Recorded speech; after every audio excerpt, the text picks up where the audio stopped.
Bonjour, j'espère que vous allez bien. Aujourd'hui, on se retrouve pour une nouvelle vidéo avec Noé. Noé, c'est un copain qui, comme moi, a fait un service civique. Et du coup, on s'est dit que ce serait peut-être une bonne idée de vous partager nos deux expériences qui, je pense, sont différentes. Et comme ça, vous ferez votre avis sur la question du service civique et peut-être que ça vous donnera envie d'en faire un. Parce que c'est quand même un système qui est super chouette, qui est proposé par l'État français. T'as même pas dit bonjour.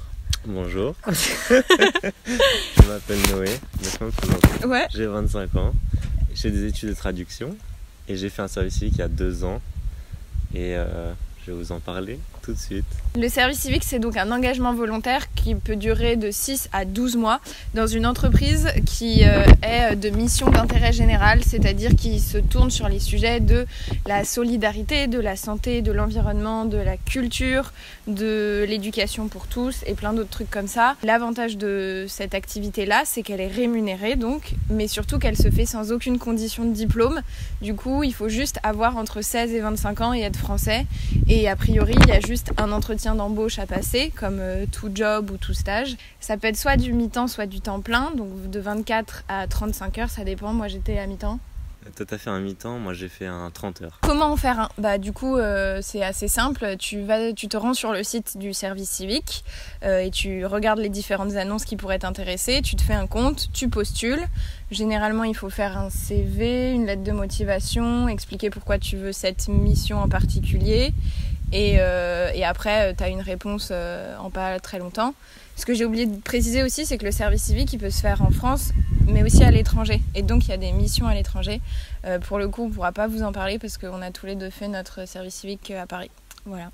Et ce qui est encore mieux, c'est si tu as une asso qui t'intéresse déjà de base, que tu connais bien, que tu peux contacter directement et leur demander s'ils ont un service civique à proposer. Comme ça, tu connais déjà leur raison d'exister et tu connais leur action. Ouais. Est-ce que c'est quelque chose qui est compatible avec les études ? Bah moi personnellement, j'ai fait mon service civique pendant une année de césure, donc c'est pas quelque chose que j'ai fait à côté d'études.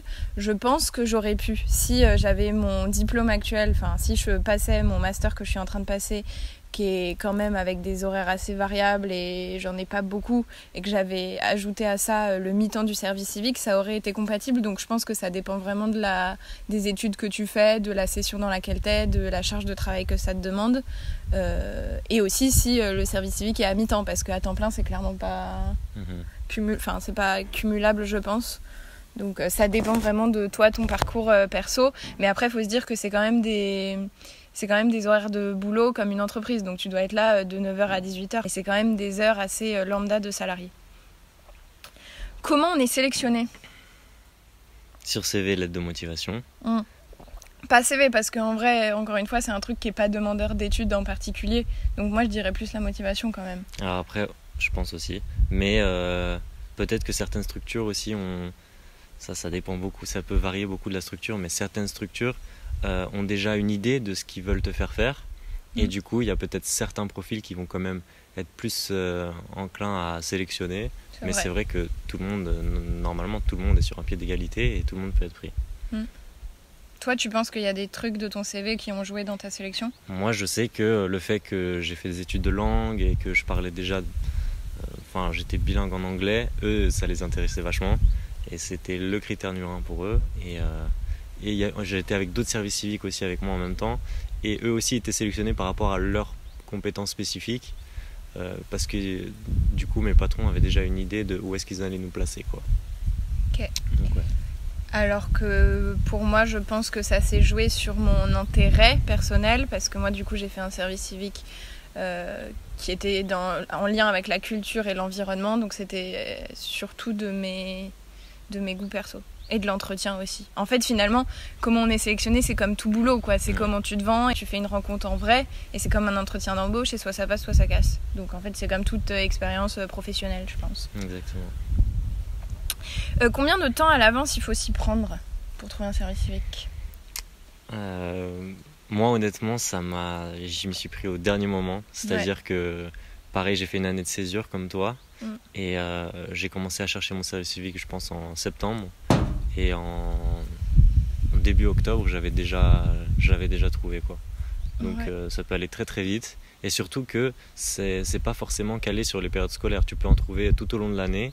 Et les structures, elles recherchent vraiment tout le temps des services civiques. Moi, c'est pareil, ça s'est fait hyper rapidement. J'ai été refusée d'une école le 15 septembre. Le lendemain, je postulais à des services civiques et je commençais à bosser le 11 octobre. Donc ça allait assez vite. Pourquoi on l'a fait ? Pourquoi on l'a fait ? Non, déjà, on va expliquer. Donc, on va expliquer nos services civiques parce que comme ça, déjà, ça va expliquer. Et ensuite, on explique pourquoi on l'a fait. Moi, j'ai fait le service civique parce que je savais que c'était quelque chose qui existait et que c'était jusqu'à mes 25 ans et que c'était la dernière occasion potentiellement de faire ça. Et je trouvais que c'était une belle opportunité justement pour les valeurs d'engagement solidaire que ça représentait. Et surtout parce qu'en fait, j'ai dû rebondir suite à un échec d'école. Là, je me suis dit que je pouvais allier mes convictions personnelles à une structure et aider la structure à bosser.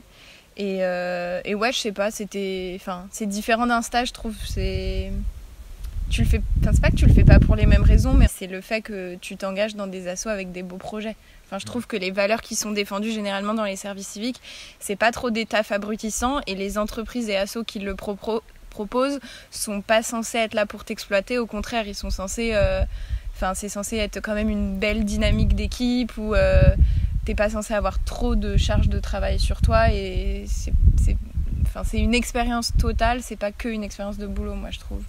Donc je l'ai fait pour ça. Et donc qu'est-ce que tu as fait ? Et qu'est-ce que j'ai fait ? J'ai été chargée de sensibilisation à l'écoproduction au sein d'un collectif qui s'appelle Ecoprod, qui essaye donc de rendre tout le domaine de l'audiovisuel français plus écolo et responsable. Ça alliait mon engagement écolo avec le métier que je veux faire. Et c'était dans le cinéma et l'audiovisuel français, et du coup j'ai bossé avec des super structures, que ce soit le CNC, la CST, Audience, les groupes TF1, Canal, France 2, et du coup c'était trop bien. Voilà. Et toi ?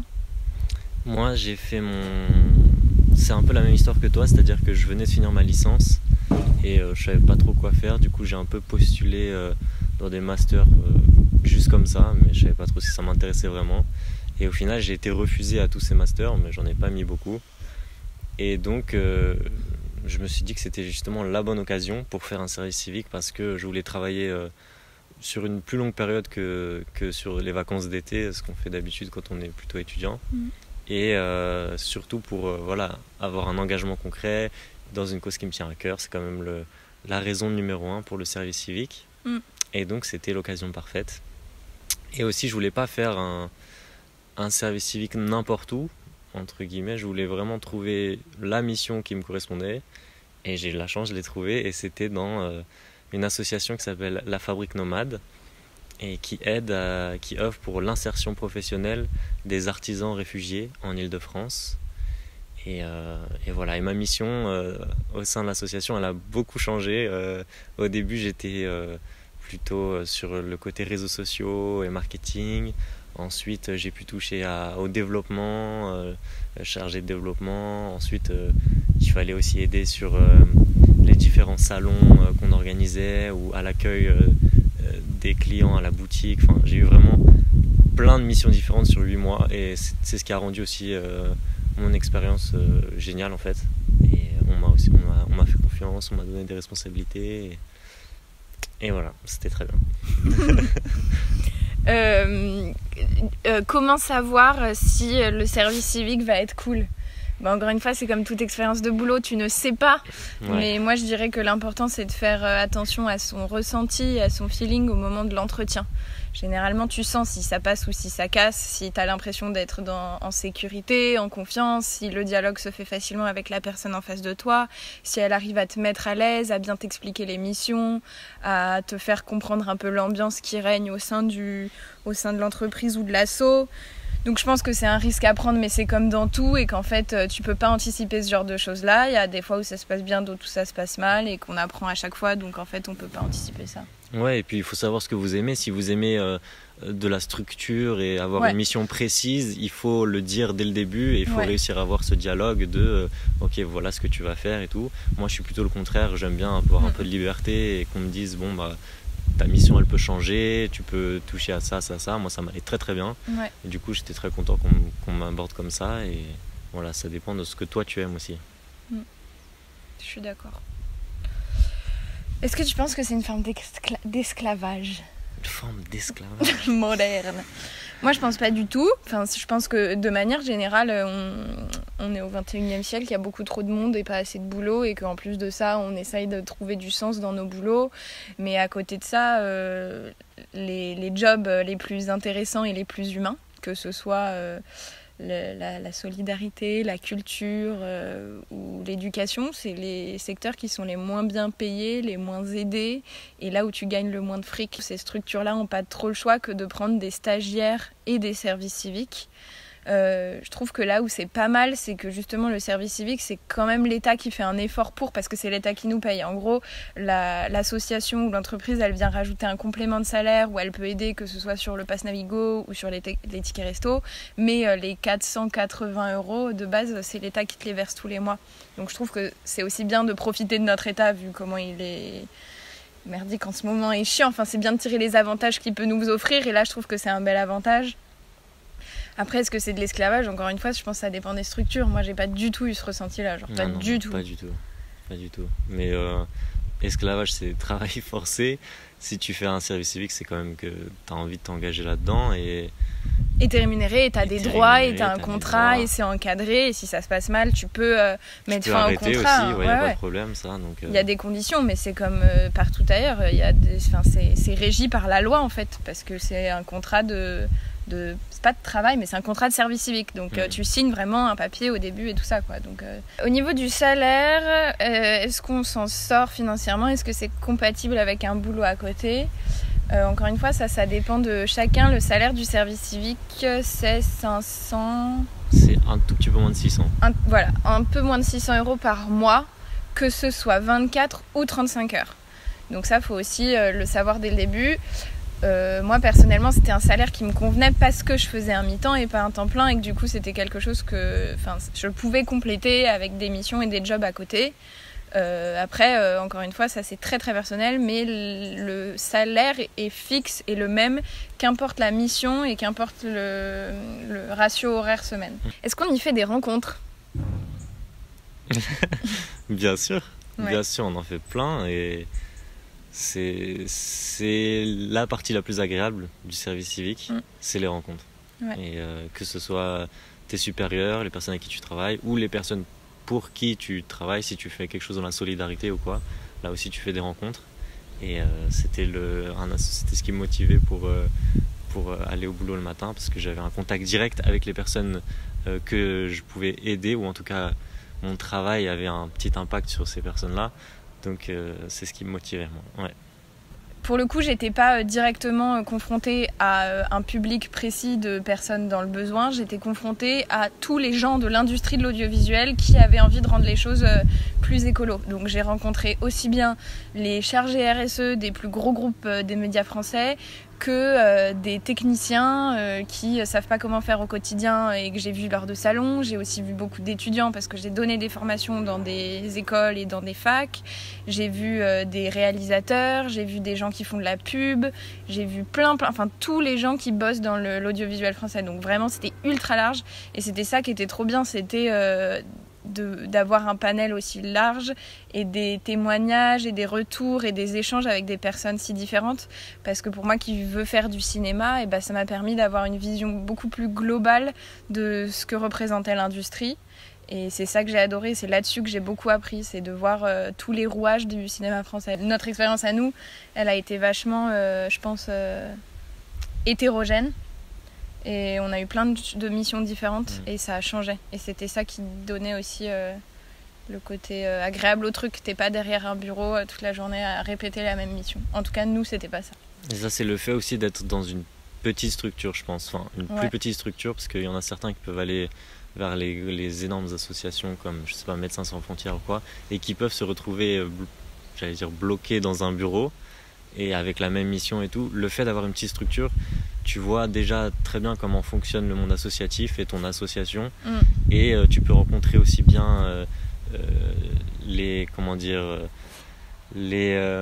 chargés ministériels. Par exemple, moi je suis allé dans le ministère de l'Intérieur pour faire des réunions par rapport aux allocations financières des associations. Et le soir, je rentrais et j'étais dans mon asso et je travaillais avec les artisans réfugiés et je pouvais accompagner un réfugié chez l'avocat pour ses problèmes de papier et tout. Enfin, c'était vraiment le grand écart tout le temps. Et au milieu, il y avait le public que j'accueillais qui était là, qui voulait découvrir l'association. Donc ça aussi, c'est un troisième type de public.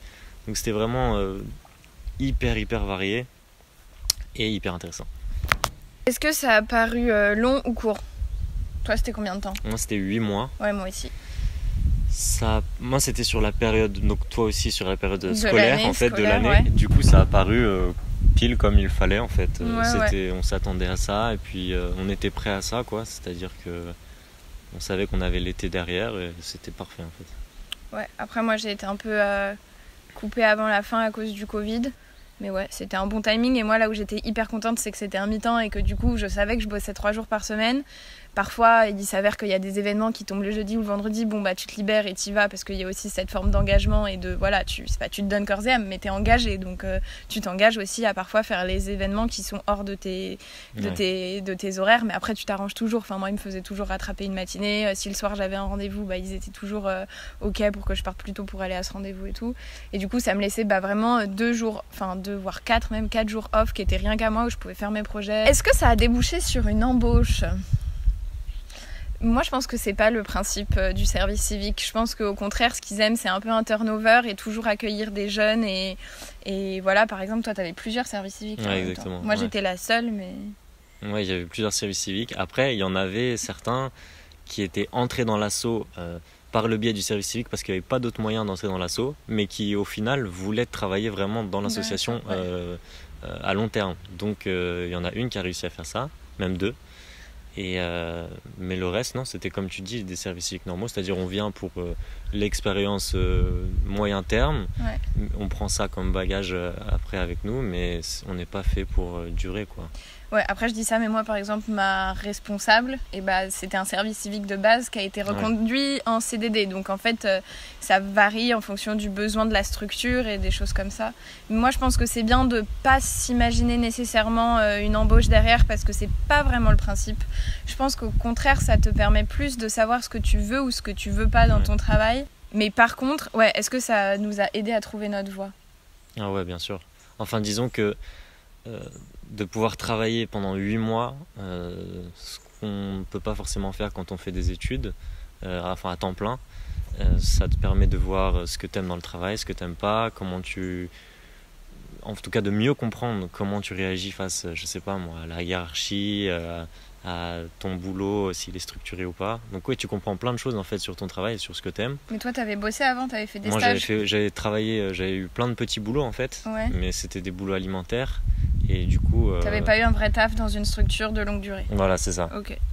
Donc moi, c'était ma première vraie expérience là-dedans et c'est ça ça m'a aidé à comprendre plein de choses. Ouais. Et moi, ça n'a fait que confirmer ma voix et ça m'a appris beaucoup de choses sur le cinéma, encore une fois, sur les backstage de l'industrie. J'ai rencontré beaucoup de monde, j'ai appris beaucoup. Et ça m'a aussi fait apprendre énormément de choses sur l'écologie et la situation actuelle du monde parce que j'étais obligée de lire des rapports GIEC et de m'intéresser à ça de très très près parce que tu parles... il faut que tu aies une forme d'expertise pour pouvoir convaincre... la mairie de Paris ou le CNC de faire des aides qui soient vraiment des éco-bonus destinés à la production plus responsable. Donc il faut pouvoir le justifier avec des chiffres. Donc j'ai appris et lu beaucoup sur les chiffres et tout ça. Donc j'ai aussi beaucoup progressé dans mon écologie parce que j'ai appris beaucoup de choses que je savais pas. Je suis pas certaine et je veux pas faire de généralité parce que si vous avez eu des mauvaises expériences, c'est dommage, mais j'ai l'impression que quand même on est dans une démarche de partage et d'entraide et que du coup c'est un cadre bienveillant pour apprendre les choses, le service civique de manière générale. Et aussi quand si tu fais un service civique et que tu es seul à le faire dans ta structure, tu as des réunions tous les mois avec d'autres services civiques et ça te permet aussi d'avancer sur ton propre cheminement, de comprendre leur situation et les obstacles qu'ils rencontrent par rapport aux tiens. Et du coup, ça te permet de... Par exemple, ce que tu racontes là, ton expérience où tu étais un peu submergé, peut-être que je sais pas si tu as eu ces réunions où Moi, tu je les ai pas Ah, eues. bah, tu les as pas eu. Bah, tu vois, ce genre de réunion, ça peut permettre aussi d'extérioriser tout ce que tu accumules dans ton service civique, Ouais. parce qu'on en parle avec un intervenant, parce qu'on en parle avec les autres. Et c'est un point,